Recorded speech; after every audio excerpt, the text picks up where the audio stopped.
வணக்கம் வணக்கம் வணக்கம். நான் மனோபாலா. இன்னைக்கு மனோபாலா கிச்சன்ல என்ன பண்ணலாம் அப்படின்னு சொன்னா, எனக்கு எப்போதுமே தமிழக மக்கள் இருக்காங்கள, ஏழை எளிய மக்களுக்கு ரொம்ப பிடித்தமான அண்டு பேச்சுலர்ஸுக்கு ரொம்ப பிடித்தமான, என்னடா கல்யாணம் ஆனவங்களாம் இதை சாப்பிட மாட்டீங்கன்னா, அவங்களும் கொண்டு கழிவு வாங்கிய வயசானவங்களும் சாப்பிட்ற ஒரு விஷயம் மெது வடை.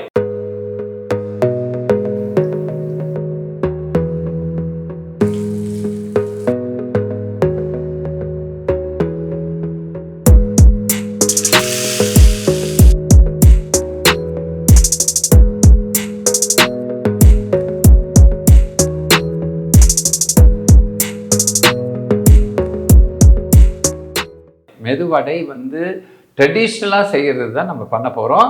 அண்டு அதில் வந்து வெங்காயம், அப்புறம் மிளகு, சீரகம், எண்ணெய், தேங்காய் பத்தை சின்ன சின்னதாக பொடி பண்ணி போட்டது இதெல்லாம் கூட சேர்த்து பண்ணுவாங்க. அதெல்லாம் வேணாம்.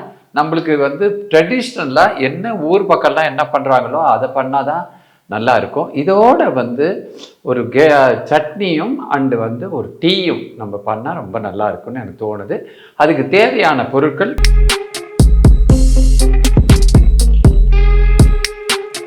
உளுந்து பாருங்களேன், ஒரு 1.5 கப்பு உளுந்து எடுத்து நல்லா ஒரு 5 தடவை கழுவிட்டு கிட்டத்தட்ட ஒரு இப்போதைக்கு ஒரு 3 மணி நேரம் ஊற வச்சுக்கிட்டே இருக்கேன்.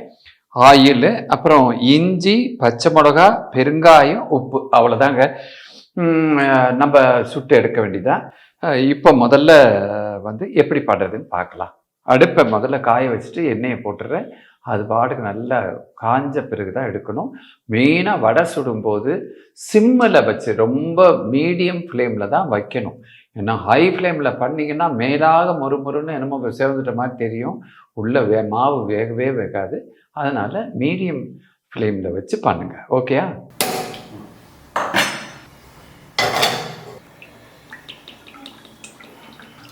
என்னடா இவ்வளோ எண்ணெய் ஊற்றுறேன்னு பார்க்காதீங்க. ஏன்னா அந்த வடை உள்ளேயும் திருப்பி போடும்போது கரெக்டாக இருக்கணும். அதுக்காக தான் இது வந்து இது பாட்டுக்கு இருக்கட்டும். இப்போ என்ன பண்ணுமோ, இந்த இதில் முக்கியமாக நம்ம கவனிக்க வேண்டியது, இது பாருங்கள், நல்ல ஊர் இருக்குது.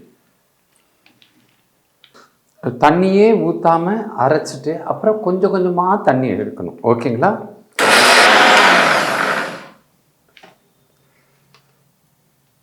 இப்படி பார்த்தா இதுவாக இருக்கணும். இப்பயே கரெக்டான பதக்கத்து வந்துடுச்சு. இருந்தாலும் இன்னும் ஒரு சுற்று வெண்ணெய் மாதிரி எடுத்தால் தான் உங்களுக்கு நல்லாயிருக்கும்.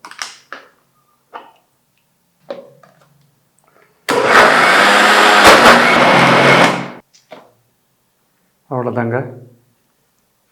பாருங்கள், இந்த மாவு இந்த மாதிரி வெண்ணெய் பதத்தில் இருந்தால் தான் இது வந்து நல்லா வந்திருக்குன்னு அர்த்தம். இது ஒரு பவுலில் ட்ரான்ஸ்ஃபர் பண்ணலாம்.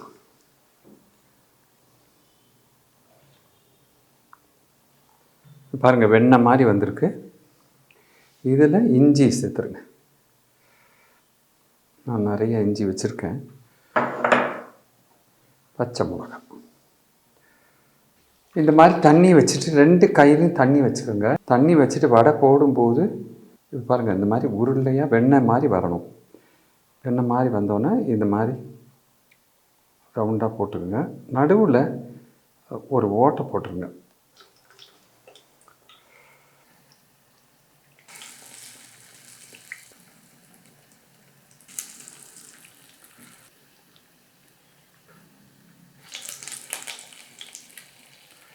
இது ரெடி ஆகட்டும். அதுக்குள்ளே நம்ம வந்து தேங்காய் சட்னி பண்ணுறதுக்கான முறையை பார்க்கலாம். தேங்காய், பச்சை மிளகா, சால்ட்டு, வெங்காயப்பொடி, இஞ்சி கொஞ்சோன்னு போடுங்க. அவ்வளோதாங்க. வாங்க, இதை வச்சு முதல்ல தண்ணி ஊற்றாமல் அரைச்சிங்க. அப்புறம் தண்ணி ஊற்றிக்கோங்க.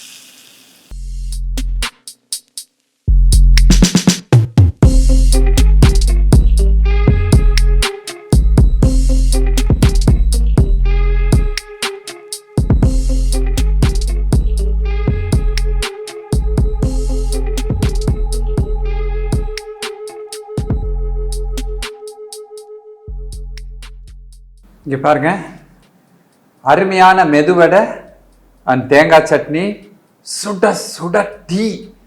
அவ்வளோ இது 3 காம்பினேஷனை அடிச்சுக்கிறதுக்கு ஆளே கிடையாது. கிராமத்து மக்கள்லேருந்து அத்தனை நகரத்து மக்கள் வரைக்கும் ரொம்ப பிடிச்ச ஒரு ஐட்டம் இந்த மெதுவடை தான். கண்டிப்பாக இதோட நம்ம பாரம்பரிய முறையில் நம்ம பண்ணியிருக்கணும். என்ன கொஞ்சம் நம்மளுக்கு கொஞ்சம் ஷேப்ஸ் எல்லாம் இப்படி அப்படி வந்திருக்கு, அவ்வளோதான். பட் நடுவில் ஏன் ஓட்டை போகிறோன்னா, அந்த ஓட்டை வழியாக இந்த எண்ணெய் உள்ளெல்லாம் போய் உள்ளே இருக்கிற வடையும் நல்லா வெந்து வரும். அதுக்காக தான் அப்படி பண்ணியிருக்கு. பாருங்கள், இந்த கலர் இருக்குது. இந்த கலர் உங்களுக்கு பிடிச்சிருந்தா ஓகே, இல்லைன்னா கொஞ்சம் டீப் கலர் இருந்தால் நல்லா இருக்கும்னு பாருங்கள். எதுவாக இருந்தாலும் ஓகே. பட் வடை தான். அந்த சூப்பரான முறுமுறுமான மெதுவடை. மீண்டும் ஒரு நல்ல ரெசிபியோடு சந்திக்கிறேன். டில் தென் விடைபெறுவது மனோபாலா. தேங்க்யூ.